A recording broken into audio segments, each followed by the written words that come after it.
Chez les Mboshi ou les Tégé, le chef traditionnel est toujours vêtu de rouge pour les cérémonies. Il arbore également des emblèmes comme la peau de panthère, la queue de buffle ou encore un petit sac, symbole de richesse. Tous ces attributs reflètent le pouvoir physique et mystique dont le chef est dépositaire.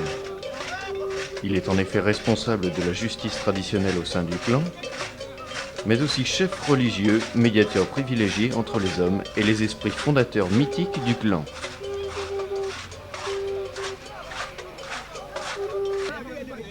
Le chef dispose pour l'aider dans sa tâche de conseillers, les Obilas, choisis parmi les Ebanigi pour leur sagesse et leur éloquence. Ils sont en quelque sorte le maillon entre le chef et les guerriers.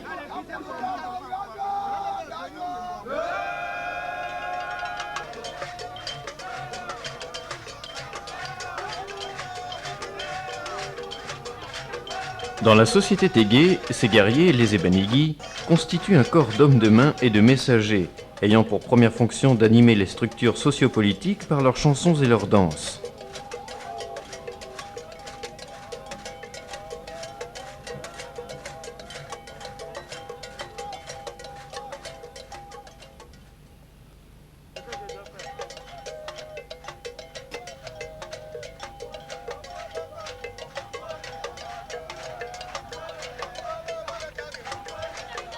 Leur statut particulier les décharge de toute responsabilité lors des exactions auxquelles ils peuvent se livrer.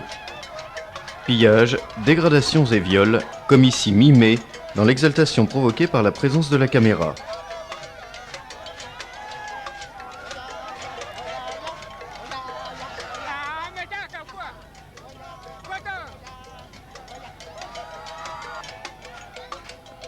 Ce danseur est ici réprimandé par un Mnobela pour son excès de zèle.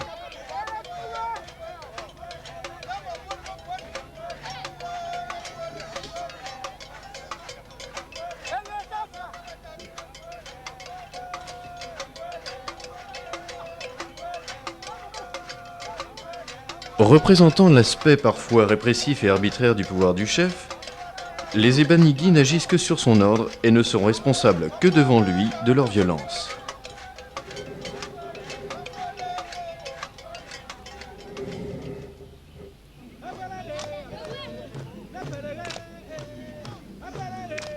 Cette danse, très proche de la terre, souligne le respect aux esprits fondateurs. L'une des coutumes encore vivaces au Congo est de verser un peu du contenu de son verre à terre en un geste symbolique s'adressant aux ancêtres.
Les attributs des Ebanigi, qui leur assurent l'immunité, se composent non seulement d'une série d'objets, comme la cloche en fer, le costume de plumes d'oiseau ou le faux coupe-coupe en bois, mais aussi d'un maquillage corporel à base d'argile rouge, de kaolin blanc et de charbon de bois.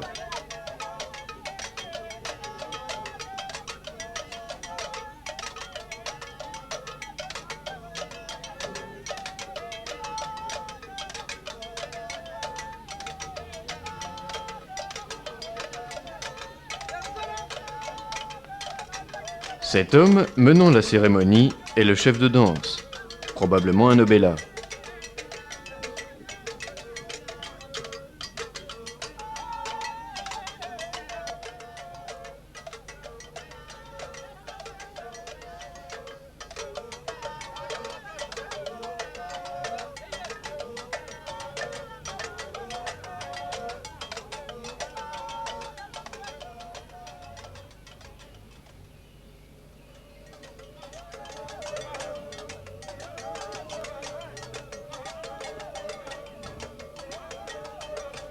La danse est parfois ponctuée de rituels. En théorie, ces danses se déroulent toujours en présence du chef et de ses assesseurs attitrés. Nous assistons là à un rituel de mort, au cours duquel diverses actions seront effectuées sur le corps du défunt. En réalité, les Ebanigi sont restés très vagues quant au véritable sens qu'ils donnent à cette simulation. Simple guérison par médecine ou véritable cérémonie mortuaire. Les gestes effectués nous conduisent plutôt à pencher pour une guérison.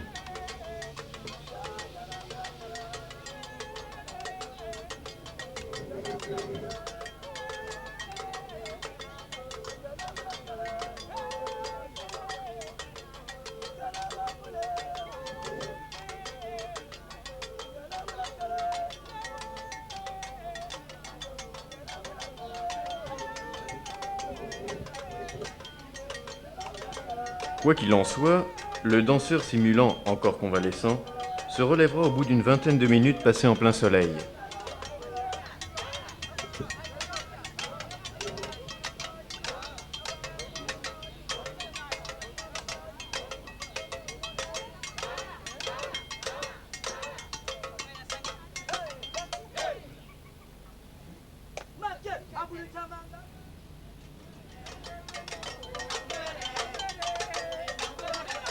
Un autre rite mimé devant nous, celui de la circoncision. Malheureusement, là aussi, le mutisme étrange des Ebanigi ne peut mener qu'à l'hypothèse. Peut-être ne s'agit-il que d'une simulation de l'acte sexuel, voire de viol, comme nous l'avons vu précédemment.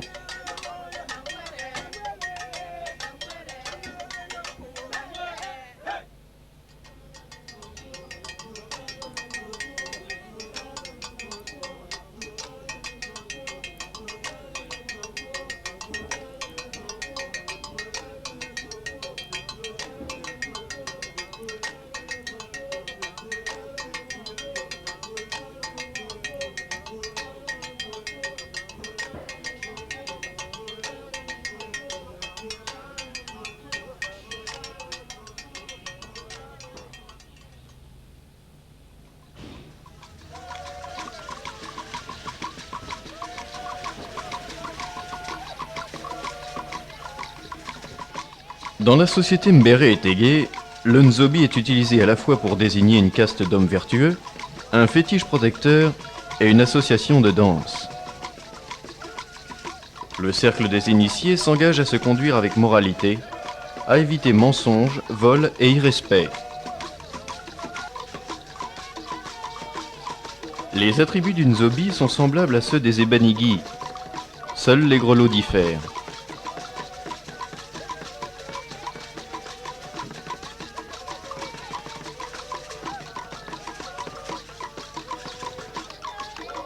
Le parjure des règles encourt la privation du droit de parole, de mariage, de chasse et de pêche.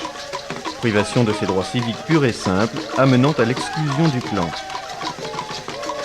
S'il tient ses engagements, par contre, il bénéficie de la protection des initiés et du fétiche.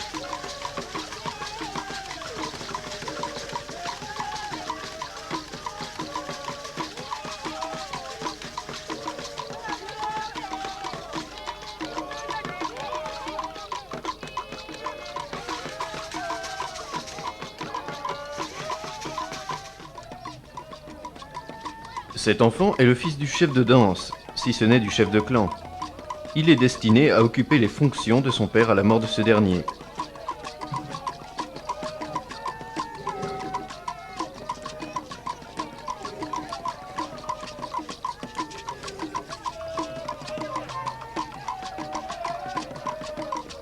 À la concentration dont il fait preuve, il est à n'en pas douter son digne successeur.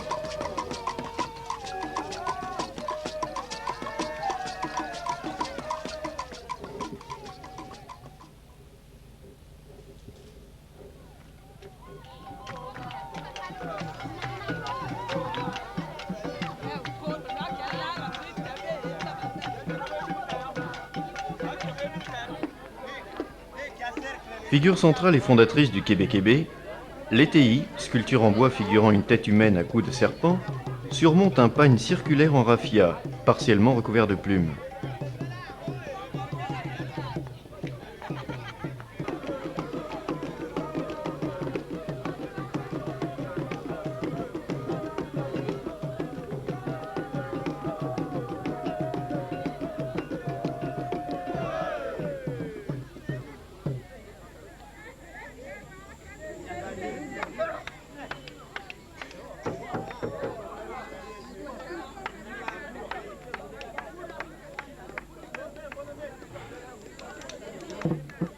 Le danseur, tenant l'étéi dans la main droite, tourne sur lui-même le plus vite possible, le corps recourbé sous le pagne, tout en longeant les bords d'un grand cercle formé par les femmes, les enfants et les musiciens.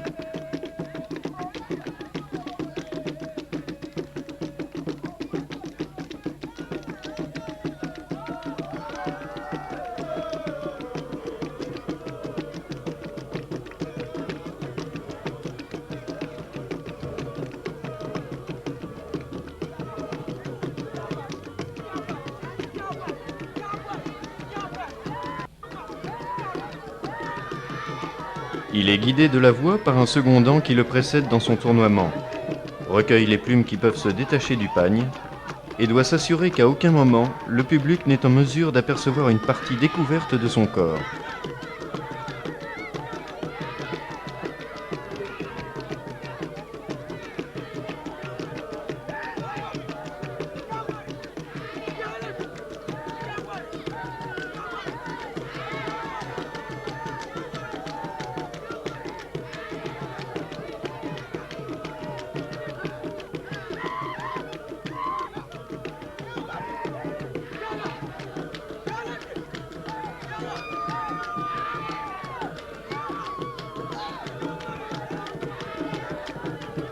À la fin de son tour, sous les acclamations du public, le danseur s'écroule devant les musiciens.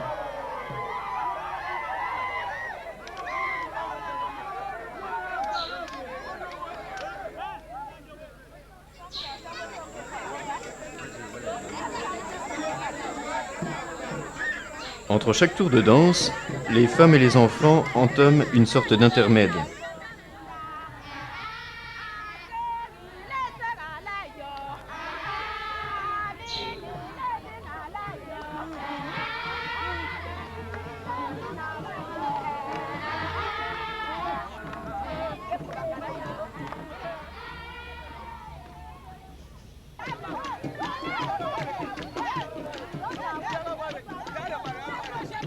Ce danseur est le champion de son village.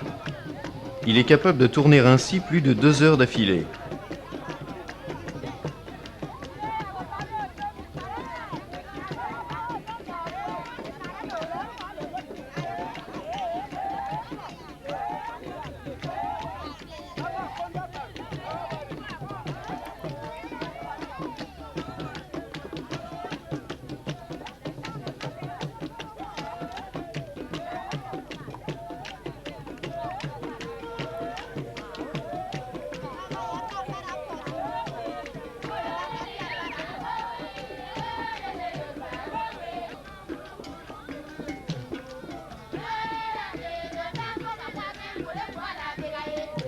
Aux 3/4 de son tour, les femmes entament une chaîne et accompagnent son rituel protecteur de chants et de mouvements du corps.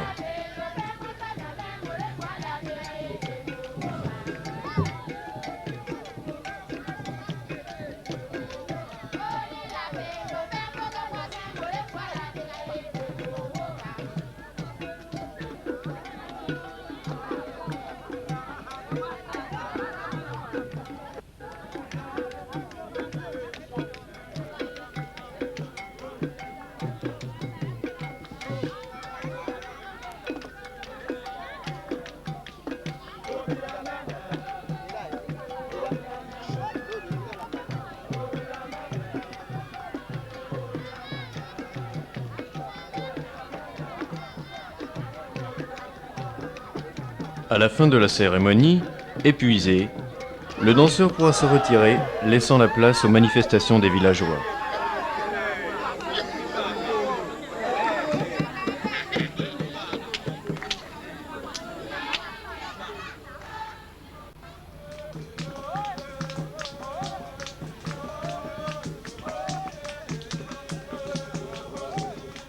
L'Andoraguma fait partie de ces danses nouvelles créées par des jeunes regroupés en associations. Elle s'inspire principalement du kébé-kébé, mais aussi, à n'en pas douter, d'autres danses plus ou moins éloignées. Ici, les masques faciaux n'ont qu'une valeur esthétique.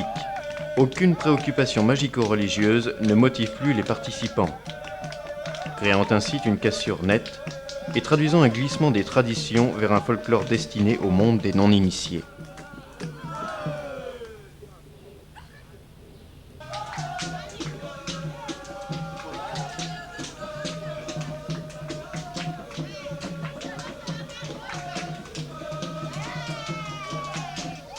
Le plus à craindre reste la perte à jamais d'une culture forte, riche et variée. Ces images constituent un témoignage ponctuel sur une des multiples formes prises par la tradition congolaise. Une tradition qui, paradoxalement semble-t-il, est toujours en constante mutation.